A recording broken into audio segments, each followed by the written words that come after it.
As is so often the way with large-scale conflict, the Second World War has altered the political map, and in the wake of Nazi Germany's fall, the marriage of convenience between Soviet Russia and the Western Allies promptly collapsed as the two new superpowers squabble over how to carve up a war-torn Europe. Since the summer of 1945, then, American propagandists have faced a dilemma: how to transform the once heroic Soviets, who had so recently met American troops on the bank of the Rhine, into an inscrutable enemy on the scale of the murderous Nazis and Imperial Japanese. The answer among these propagandists is to use the methods of persuasion that had proved so effective in rallying Americans against the Axis, and merely change the proper nouns. As early as the late 30s, movies and newsreels proved quite effective at rallying an otherwise isolationist American public to the cause of defeating fascism. Titles ranged from works of brilliance and power, Frank Capra's Why We Fight series or Charlie Chaplin's The Great Dictator, to B-movies so cheesy and obvious they seem to have been written for kids, such as the lugubrious Hitler's Children. So effective was this cinematic rabble-rousing that isolationist Republicans held a series of congressional hearings in the early 1940s to demand an end to it. If the war conjured collective repression, it also prompted denial. Thus, the short subjects of today often look back to a simpler time, as though the war had never happened. The children and the civic-minded adults of 1947 are invited to spend a day at the fair, episode 608, short subject, or fret over the fate of Johnny at the fair, episode 419, short subject, by watching these two stark films that bring the weathered rural custom of the county fair to the mid-20th century city dweller. Mainly a puff piece for the venerable 4-H youth club, Day methodically unspools the typical county fair's sundry attractions, its livestock shows and arrangement displays. The movie's makers get arty from time to time. The Midway Ferris wheel and tilt-a-whirl are given to us in nauseous POV shots, for instance. But mostly Day is a straight-ahead mimicry of its prosaic subject. Our baseball-capped preteen hero, who happens to also be named Johnny, wins a ribbon, but not a blue one, for his calf in the livestock competition, and the goings-on at the fair in general seem to interest but not beguile him. He's seen it already, as have his parents and grandparents before him. And as we've already learned, courtesy of brute man, victories in this immediate post-war period are mostly Pyrrhic or otherwise qualified, ribbons rarely a perfect shade of blue. Has only cast the vertiginous experience of our other Johnny that much more into relief. Where the first Johnny traverses the fairgrounds in a knowing calm, the second, once separated from his parents, stumbles from one mind-blowing epiphany to the next. It's scarcely surprising, since this city-slicking version of Johnny has found himself at quite a different sort of affair. This is a throng of 250,000 he's wandering among, attracting A-list talent like Al Jolson. Improbably, he holds court with each celebrity in turn, concerned as he is in his transcendent orphanage. Not that he might be kidnapped on the one hand or permanently abandoned on the other, but that he sees every opportunity this moment of freedom affords him. His parents seem to have him convinced that his is a world of few perils, and if so, they've hidden much of life's reality from him indeed. There is, in fact, some reason for guarded optimism in 1947, so long as one is willing to gloss over the carnage of the immediate past. The newly formed United Nations promises to mitigate the chance of another world war. The civilized global community finds its answer to Nazi atrocities by finally putting a flag to the Jewish homeland in Palestine. Compared to a war-racked Europe and Asia, the United States has emerged from the mayhem as a prosperous nation. Though less fortunate, Britain is at least well enough to enjoy diversion, so they, along with a great many Anglophilic Yanks, thrill at the extravagant wedding of Philip and Princess Elizabeth II. Here, too, though, it takes some work to arrive at a place of optimism. Everything is ration but cheer. A wet blanket of a newsreel narrator reminds us in describing the nuptials at Westminster Abbey. And prosperous though America is, its role as global innovator can only be cheered if one puffs up Chuck Yeager's conquest of the sound barrier over Howard Hughes's flop in his mammoth Spruce Goose. And so, as often with denial, airs of normalcy can come across as forced, almost conspicuous. Such is it with Body Care and Grooming. Episode 510 for short subject, an attempt to automate the task of educating America's youth via yet another invention, the compact 16mm projector. Body Care makes a lot of references to its own medium. It is in fact part of a list of films correlated with the textbook of healthful living. And together they fill out many gen ed college curricula and make a tidy bit of taxpayer coin for the good folks at McGraw-Hill. Though the textbook is given as required reading, its main utility is as a fig leaf for the much more lucrative film series. Many doubt the effectiveness of the moving picture as an educational tool, just as they still suspect its capacity to transmit high culture, and the textbook might mollify the more skeptical among payers of tuition. Having said that, after the war, 65,000 women are going to college largely tuition-free under the GI Bill, and the sad sack anti-heroine with whom Body Care opens might well be one of them. She steps into frame at the close of a Voice of God narrator's soliloquy on spring and what it turns young men's fancy to, and it turns out it's not her. But wait a minute, young lady. The narrator pounces. How did you get into this picture? You see, we're trying to prove a point about nature and beauty, and you're not exactly helping, you know. It goes without saying she's not helping. She's run afoul of today's fastidious grooming rituals. Her crimes are legion. Uneven socks, frizzy hair, lazily arranged blouse, pencil behind her ear. She's even reading a book while standing on hip.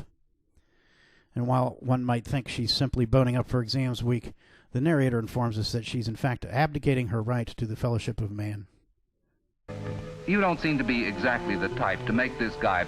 And here the narrator is referring to a guy at a nearby bench who, like her, is also studying, but unlike her, is doing it in a well-coiffed fashion. ...behave like a human being. To help out the wayward spinster in waiting, the narrator explains the importance of moisturizers. In this highly magnified section through the skin, we see that skin is made up of various layers. The narrator fails to mention that the image is not a simple, literal rendering of skin seen under a microscope, but an artist's impression resembling a matte painting of an alien landscape from a science fiction movie. Particularly otherworldly is the sight of the sweat glands, arranged in a grid on a sloping hillside made from flesh, secreting tidy perspiration beads beneath a forest understory of hair strands of tree-like dimension, but the black, smooth consistency of rubber. Most discerning college students doubtless know consciously this artist rendering is a conceit, but it's easy to wonder how the subconscious is metabolizing this image of one's own skin as a vast extraterrestrial vista.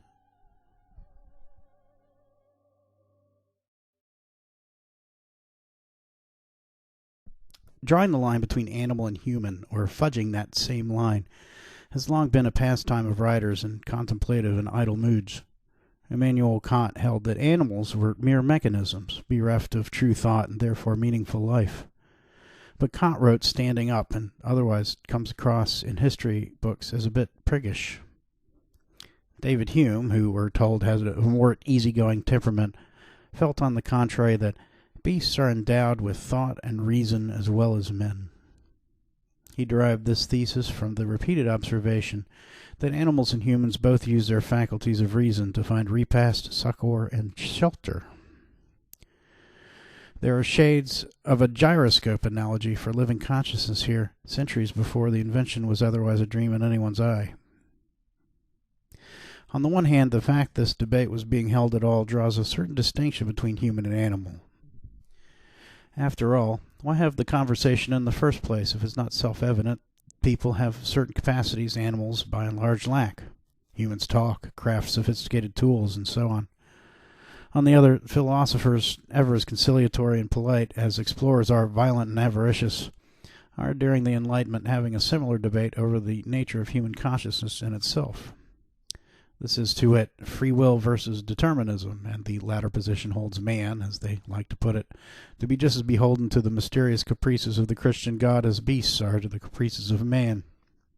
and so, in truth, not qualitatively different. Awkward as it is to point out, racism in those days was founded on a cousin of Kant's belief that beasts were mere mechanisms lacking the true sentience humans possessed, with the proviso that some classes of humans also held this in common with said beasts. Evidence for this prejudice isn't hard to come by. An abducted African slave in the early United States was deemed to be 3/5 of a human being, even if this was an economic conclusion rather than an honest, if misguided, effort to define the nature of human consciousness. Fast forward a century and a half to the immediate post-war years. In 1948, racial sensitivity continues to be an issue in America, which not long before used a racially segregated military to wage apocalyptic conflict against the Nazis' nightmarish brand of eugenics. In the Pacific, the American military push was overtly fueled by a particularly virulent anti-Asian eliminationist racial hatred, not easily distinguished from the German establishment's loathing for the Jews. American popular culture reflects similar racial animus and confusion. Meet Jungle Goddess, episode 203, a latecomer to the craze for everything Edgar Rice Burroughs in general and Tarzan in particular. This year, an aging Johnny Weissmuller turns in what is likely to be his last such performance, so Montagretta, white goddess of the Zambezi, formerly of House Vanderhorn, can be thought of, if one is feeling generous, as a successor of sorts to the ape-man. As in Tarzan's case, it takes a Caucasian and Jungle Goddess to show the natives of the Dark Continent how to get on in their aboriginal environs. Upon surviving a crash, an improbably smartly dressed Greta Vanderhorn alights on an indigenous tribe who, quick to recognize the white race's supremacy, worship her as a deity straight off. When fortune-seeking bush pilots Bob and Mike stumble on her, in Jungle Goddess's universe, all airplanes flying the Zambezi crash somewhere on the same 10-acre or so plot of ground.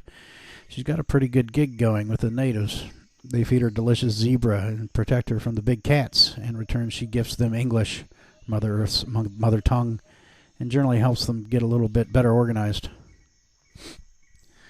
Mustachioed and thus malevolent, Bob greets the tribe by downing one of their number with an impulsive bullet through the heart, and we're treated to our first intimation that maybe these white purveyors of Western progress and refinement might not be all they're cracked up to be.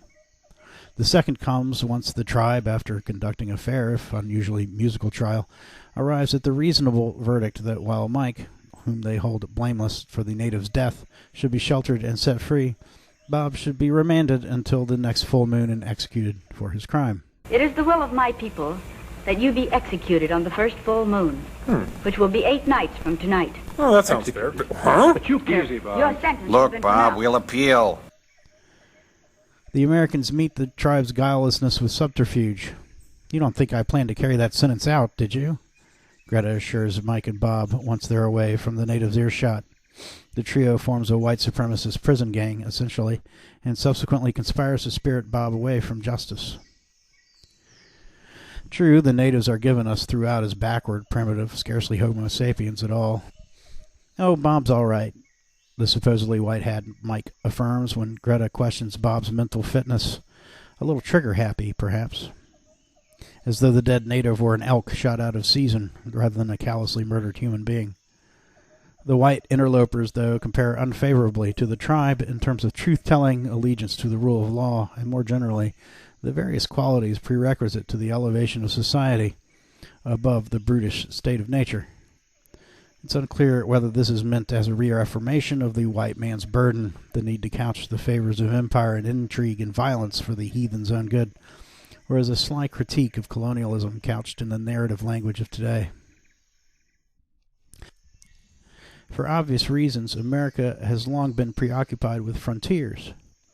But until the post-war years, the frontiers it had plumbed were largely its own. This, at least once the claims of the American West's inconvenient indigenous peoples had largely been dispensed with. The year of Last of the Wild Horses release, episode 611, with the establishment of the Marshall Plan, the United States finally finds a rich, contiguous frontier beyond its continent. In an ironic twist, Europe, by making itself into a sea of bombed-out rubble and ruined infrastructure, has become a sort of new world, and its erstwhile colony, which the war had left essentially unblemished, set about exploring it. In a correspondence with Dwight Eisenhower, Melvin Jonah Lasky, nicknamed the father of the Cold War in Berlin, compares the decimated city to a frontier town in the States in the middle of the 19th century. The only contrast, according to Lasky, is that in Berlin, very few people have any guts, and if they do, they usually don't know which direction to point their rifle. Uncle Sam had tinkered with expansionism in the past, most famously in the Philippines, but its imperial success had been more along the lines of the Dutch or the Portuguese, an empire stitched together from ports of call and far-flung protectorates. Only with the post-war occupation and the Marshall Plan in particular does America get its first crack at global empire in the English or Spanish mode. Finally, it has, if not a continent proper, a point worth remembering, at least a landmass of continental dimensions, and the seat of Enlightenment civilization to boot. America has long been the world's industrial powerhouse. In making Western Europe a de facto vassal state, America has risen to the big leagues in political and cultural terms as well. At once, Wild Horses distinguishes the Old West from this new Europe with a curious narrated prologue, one in which a voiceover standing in as curator of America's heritage affirms that the town the movie was filmed in, Jacksonville, Oregon, stands today much as it did in the Old West era in which the film was set. Whose original buildings still stand as when they were built nearly a century ago. Wow. The entire action of this picture was filmed in the beautiful Rogue River Valley and in Jacksonville, one of the few remaining true Western towns. The contrast here with the bombed-out cities of Europe, their centuries of heritage twisted into black rubble, is likely unintentional but surely foregrounded in the minds of today's audiences. In fact, the film frequently runs aside vivid newsreel depictions of the wreckage. As Westerns always have, Wild Horses scratches its head a great deal over the changing American identity as the Western migration, so to speak, settles in. Will there be order or rampant criminality? This question is here posed in the usual way. The sheriff of a remote town barely steadies his shaky hand on power, enough to keep a corrupt local rancher in line. A newcomer, rugged Duke Barnum, happens on 3 double-C henchmen pursuing a lone rider with violent intent and hesitates before intervening. At first, he affirms to himself that the incident is none of his business. Go home. Looks like kind of a one-sided caper. You're good, boss. Well, it's none of my business. He does soon square his jaw and get the jump on the thuggish ranch hands, writing matters, but the pause is telling. This war between law and anarchy is being waged not only between rival political powers, but also inside the mind, in the temptation among good people to do nothing.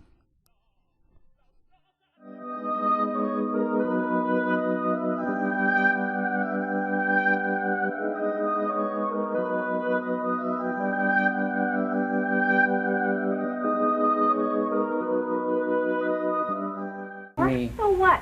This is the United States, remember? Who cares what's going on in Europe?